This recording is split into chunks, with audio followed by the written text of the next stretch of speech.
জয় শ্রী রাধে কৃষ্ণ। শ্রীকৃষ্ণ বার্তা চ্যানেলের পক্ষ থেকে সকল ভক্তকে জানাই ভক্তিপূর্ণ প্রণাম। আমাদের আজকের আলোচনার বিষয় জয় মঙ্গলবার ব্রত মাহাত্ম্য।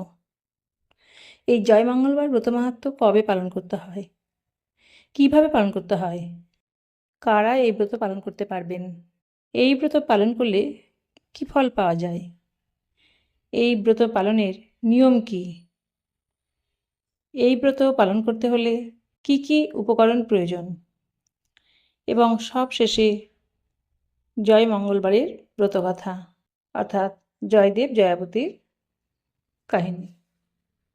এই সব বিষয় নিয়েই আমাদের আজকের আলোচনা। আপনাদের কাছে আমার বিশেষ অনুরোধ, সম্পূর্ণ ভিডিওটি প্রথম থেকে শেষ পর্যন্ত দেখবেন।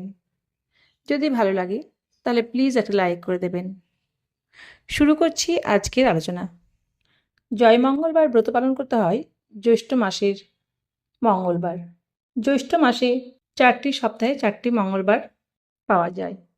এই 4টি মঙ্গলবার খুব ভক্তি ভরে মা মঙ্গলচণ্ডীর অর্থাৎ জয় মা মঙ্গলচণ্ডীর পুজো করতে হয়। তারপর ব্রতকথা শুনে খাবার খেতে হয়। এখন আলোচনা করব এই ব্রতের ফল কী। জয় মঙ্গলবারের ব্রত নারীরা করতে পারেন।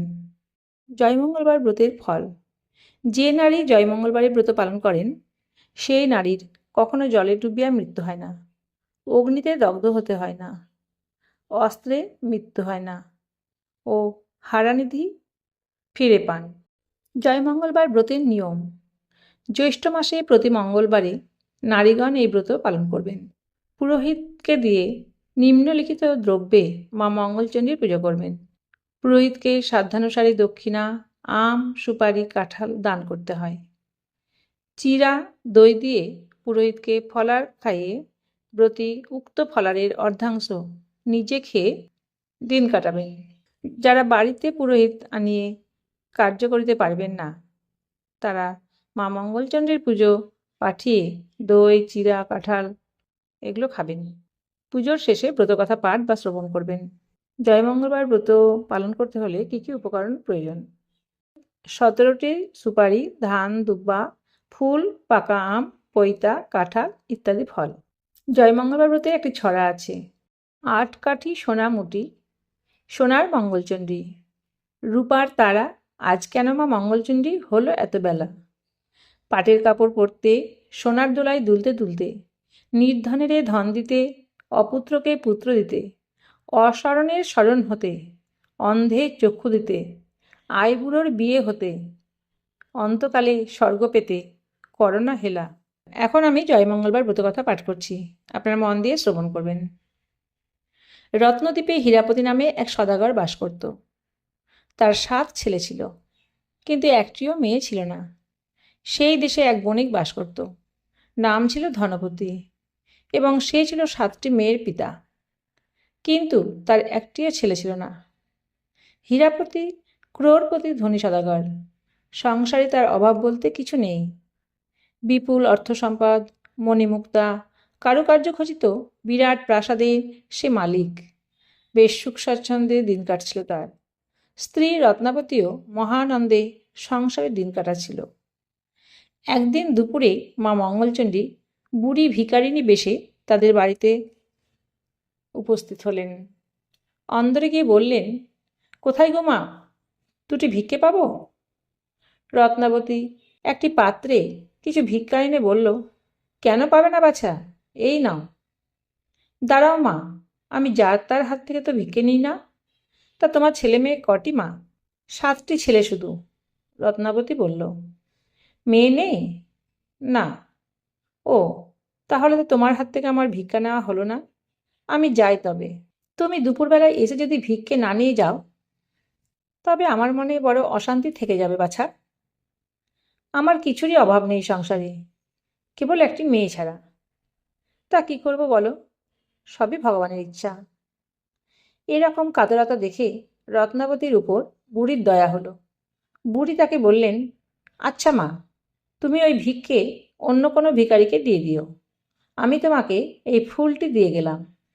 জ্যৈষ্ঠ মাসে শুক্লপক্ষে জয় মঙ্গলবারে ব্রত করে এই ফুল ধোয়া জল খেও।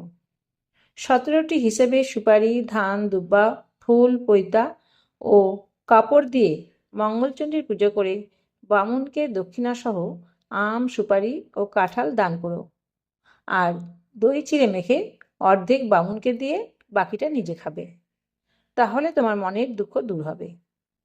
বছরের মধ্যেই সাবিত্রীর মতো সুন্দর একটি মেয়ে পাবে, এই আশীর্বাদ করে যাচ্ছি। তখন আবার আমি এসে তোমার কাছে ভিক্ষে নেব। কথা শেষ করে বুড়ি কোথায় যেন অদৃশ্য হয়ে গেলেন। রত্নাবতী ভক্তি করে ফুলটি নিয়ে অন্দরে চলে গেল। এদিকে বণিক ধনপতির বাড়িতে মা মঙ্গলচণ্ডী একদিন সেই রকম বুড়ি ভিখারিণী সেজে উপস্থিত হয়েছেন। ধনপতির স্ত্রী ভিখারিণীকে একটি রূপোর থালায় করে ভিক্ষা দিতে অন্দরে বাইরে এসেছে। ভিক্ষা দিতে যাওয়া মাত্র বুড়ি বললেন, মা গো, আমার একটি নিবেদন আছে। আমি যাত্রার কাছে কখনো ভিক্ষা নিই না। যার ছেলে মেয়েদের সংসার আলো, কেবল তার কাছেই ভিক্ষে নিই। তা তোমার কটি ছেলে মেয়ে মা? কলাবতী একটি দীর্ঘশ্বাস ফেলে বলল, বাছা, আমার কপালে তো বিধি ছেলে লেখেননি। আমি 7-7টি মেয়ের। কি করবো বলো? ভাগ্যে যা থাকে তাই তো হবে। তা তো বুঝি, কিন্তু আমি তো তাহলে তোমার হাত থেকে ভিক্ষে নিতে পারি না। যাই তবে অন্য কোনো জায়গায়। ওগো বাছা, দুপুরবেলায় বাড়িতে এসে ফিরে যেও না ভিক্ষে না নিয়ে, তাতে যে আমার অকল্যাণ হবে। এই কথায় তার উপর বুড়ির দয়া হলো। তিনি তখন তাকে একটি ফুল দিয়ে বললেন, দেখো মা, জ্যৈষ্ঠ মাসের শুক্লপক্ষে জয়মঙ্গলবারে ব্রত করে এই ফুলটি ধুয়ে জল খেও, তাহলেই তোমার মনের বাসনা পূর্ণ হবে। তখন আমি আবার এসে ভিক্ষে নেব। ব্রতের অন্যান্য নিয়মও বলে বুড়ি অদৃশ্য হয়ে গেলেন। কলাপতি মনের দুঃখে ধীরে ধীরে অন্দরে চলে গেল। মা জয়মঙ্গলচণ্ডীর কৃপায় বৎসরের মধ্যেই রত্নাবতী ও কলাবতীর পরস্পরের মেয়ে ও ছেলে হলো। খুব ধুমধাম করে দুজনের বাড়িতে আমোদ আহ্লাদ হলো। বুড়ির বেশে মা মঙ্গলচণ্ডীও আবার তাদের কাছ থেকে ভিক্ষা নিয়ে আশীর্বাদ করে গেলেন এবং যাওয়ার সময় ছেলেটির নাম রাখলেন জয়দেব আর মেয়েটির নাম রাখলেন জয়াবতী। কালক্রমে জয়দেব জয়াবতী দিনে দিনে বেড়ে চলল। বাণিজ্য সূত্রে হীরাপতি ও ধনপতি একদিন বিধাতার ইচ্ছায় বন্ধুভাবে মিলিত হলো। দুটি পরিবারের মধ্যে বেশ ঘনিষ্ঠ সম্বন্ধ হলো এবং তার মধ্যেই জয়দেব ও জয়াবতী বড় মেশামেশি করলো দুজনেতে একসঙ্গে খেলা, একসঙ্গে নাওয়া খাওয়া, একসঙ্গে বেড়ানো। জয়দেব এখন বেশ বড় হয়েছে। একদিন সে সকালবেলায় পুষ্প উদ্যানে শ্বেত পায়রা দুটি নিয়ে খেলা করছিল। এমন সময় একটি পায়রা তার হাত থেকে উড়ে গেল। সে তখন সেই পায়রাটিকেই লক্ষ্য করে পিছু পিছু ছুটতে লাগলো। অনেক দূর গিয়ে পায়রাটি যেখানে একটি বাগানের মধ্যে পুকুরের ধারে জয়াবতী জয়মঙ্গলবারের ব্রত করছিল, সেইখানে গিয়ে বসল। জয়াবতীও সঙ্গে সঙ্গে পায়রাটিকে কোলে তুলে নিল। কিছু পরে খোঁজ করতে করতে জয়দেব সেখানে এসে উপস্থিত হলো। পায়রাটিকে জয়াবতীর কোলে দেখে সে বলল, এ কি, আমার পায়রা দাও। জয়াবতী তার দিকে চেয়ে বলল, ও আপনি উড়ে এসে আমার কাছে বসেছে, আর তো আমি তোমাকে এ পায়রা দেব না। দেবে না? তাহলে তোমার ঐসব আমি পুকুরের জলে ফেলে দেব। সে কি, এই যে জয়মঙ্গলবারের ব্রতের জিনিস, এ ব্রত করলে কি হয়? উচ্ছ্বাস ভরে জয়াবতী উত্তর দিল, যে এ ব্রত পালন করে তার কখনো কোনো দুঃখ থাকে না। জলে ডোবে না, আগুনে পড়ে না, খাড়ায় কাটে না, হারালে পায়, আর মরে গেলে বেঁচে ওঠে। বটে? জয়দেব একটু বিদ্রূপের হাসি হেসে চলে গেল। মনে মনে বলে উঠল সে, আচ্ছা, পরে দেখা যাবে তোমার বাহাদুরিটা। মা জয়মঙ্গলচণ্ডী একদিন সদাগর ও বণিককে স্বপ্ন দেখিয়ে বললেন, আমার ইচ্ছা তোরা জয়দেব ও জয়াবতী পরস্পরের সঙ্গে বিয়ে দিয়ে সুখভোগ কর। তারপর একদিন শুভ দিনে হীরাপতি ও ধনপতি জয়দেব ও জয়াবতীর বিয়ে দিয়ে দুজনে বৈবাহিক বন্ধনে আবদ্ধ হলো। রত্নদ্বীপে সেদিন কি আনন্দের ঘটা! কলাবতী রত্নবতী অন্দরে বরবধূকে নিয়ে কত আমোদ প্রমোদ করছে। চারিদিকে গান বাজনা, সাজগোজ, বিরাট হইচই। পরদিন জয়দেব জয়াবতীকে নিয়ে পালকি চড়ে বাড়ির পথে যাচ্ছে। হঠাৎ খানিক দূরে আসতেই জয়দেব লক্ষ্য করল জয়াবতী মনে মনে বিড়বিড় করে কি বলে নমস্কার করল। জয়দেব তাড়াতাড়ি জয়াবতীকে জিজ্ঞেস করল, জয়া, তুমি মনে মনে কি বলে নমস্কার করলে? আজ আমার জয়মঙ্গলবারের ব্রতের দিন কিনা, তাই পুজো করতে না পেরে মনে মনে পুজো করে নমস্কার করল। এ ব্রত করলে কি হয়? একবার তো বিয়ের আগে তোমায় বলেছিলাম, এই ব্রত যে করে সে মঙ্গলে থাকে, জলে ডোবে না, আগুনে পড়ে না, খাড়ায় কাটে না, হারালে পায় ও মরে গেলে বেঁচে ওঠে। কিছুক্ষণ চুপচাপ করে গিয়ে নদীর ধারে এক জায়গায় এসে হঠাৎ জয়দেব বলল, জয়া, এখানে বড় ডাকাতের ভয়, তুমি শিগগির সব গয়নাগাটি খুলে দাও। এই বলে জয়াবতী সব গয়নাগুলি খুলে নিয়ে একটা পুটলি করে নদীর মধ্যে ফেলে দিল। সঙ্গে সঙ্গে পুটলিটা একটা রাঘব বোয়ালে গিলে খেয়ে ফেলল। বরকনে বাড়ি আসতেই পাড়ার লোকেরা বলতে লাগলো, মা গো, মেয়েকে একখানি গয়নাও দেয়নি। জানি না কেমন ঘরের মেয়ের সঙ্গে ধনপতি ছেলের বিয়ে দিয়েছে। বউ ভাত হবে আজ। জেলেরা মাছ ধরতে গেল, ধরে আনলে সেই বোয়াল মাছটি, কিন্তু মাছটি কেউ কুটতে পারল না। জয়দেব বলল, এ মাছ জয়া কুটবে। সবাই হেসে উঠল। জয়া মা মঙ্গলচণ্ডীর নাম স্মরণ করে সেই মাছটিকে বটির গায়ে ঠেকালো, অমনি খান খান হয়ে কাটা হয়ে গেল। তার পেট থেকে সেই গয়নার পুটলি পেয়ে গয়নাগুলি খুলে পড়ে এলো সে। সবাই অবাক হয়ে গেল। রাঁধবে কে এখন এই মাছ? জয়া রাঁধবে, জয়দেব বলল। জয় মঙ্গলচণ্ডীর নাম স্মরণ করে জয়া রেঁধে ফেলল সেই মাছ। সবাই খেয়ে সুখ্যাতি করল। তারা বলল, হীরাপতির মেয়ের জয়াবতী নাম সত্যি সার্থক হয়েছে। সব দিকেই তার জয় জয়কার। কিছুকাল পরে জয়াবতীর একটা ছেলে হলো। হীরাপতি আদর করে নাতির নাম রাখল জয়ন্ত। জয়দেব সুযোগ মতো একদিন জয়ন্তকে নিয়ে গিয়ে কুমোরদের পণে ফেলে রেখে চলে এলো। মা মঙ্গলচণ্ডীর দয়ায় কুমোরেরা সেদিন পণে আগুন ধোয়ালো না। জয়ন্তকে কোলে করে নিয়ে মা মঙ্গলচণ্ডী জয়াবতীকে দিয়ে এলেন। আর একদিন জয়দেব জয়ন্তকে মেরে ফেলে পুকুরের ঘাটে সিঁড়ির নিচে রেখে এলো।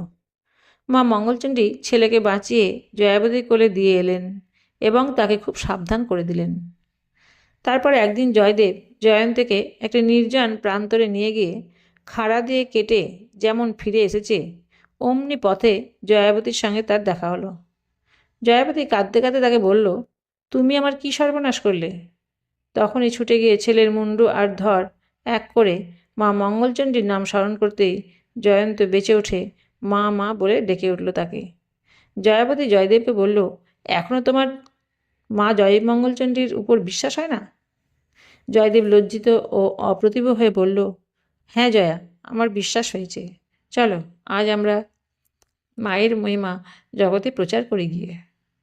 মায়ের কৃপা দৃষ্টিতে তারা খুব সুখে সংসার করতে লাগলো।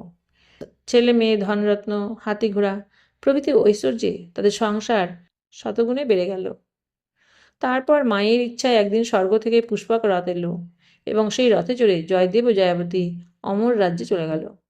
জয় মঙ্গলবার ব্রতকথা সমাপ্ত। শুধু ভক্তবৃন্দ, এতক্ষণ আপনারা জয় মঙ্গলচণ্ডীর ব্রতকথা শ্রবণ করলেন। যদি এই ভিডিওটি ভালো লাগে তাহলে প্লিজ একটি সাবস্ক্রাইব করে দেবেন। সবাই ভালো থাকবেন, সুস্থ থাকবেন। রাধে রাধে।